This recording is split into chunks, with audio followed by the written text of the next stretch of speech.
Hey students, it's Mr. Halpin, and I'm going to give you a quick video tutorial of how to take your virtual attendance when you're at home on application days. As you can see right here on the screen, you should see what would be a student canvas screen. Some of your screens may look a little different. This, I believe, is called the list layout or list view. Your screen might look like this, the card view. It doesn't matter how it looks, as long as you get to the right class to take your attendance.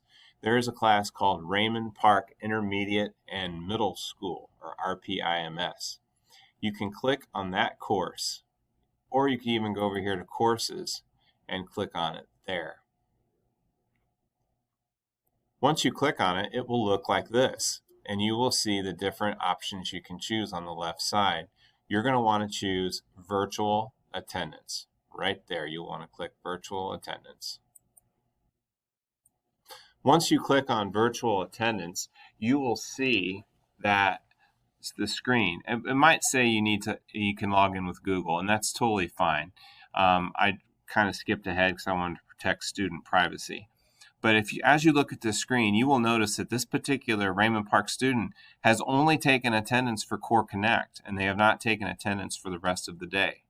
Please make sure you go through after you complete your class and take your attendance. So I'm going to go ahead and click on Science here. And it says, did you attend science today? So of course you would go ahead and hit yes. Now once I hit submit, that question mark will turn to a checkbox indicating that you have taken your attendance. Now since I'm making a video, it may not work, so we'll take a look and see if it works. No, it went to an internal server error, but that's all right.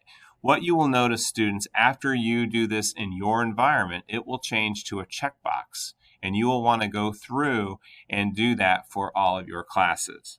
Now, let's say you do get this server error like I've gotten.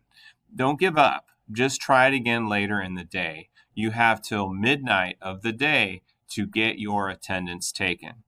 So I hope this tutorial has been helpful for you and how to take your virtual attendance when you're at home on application days.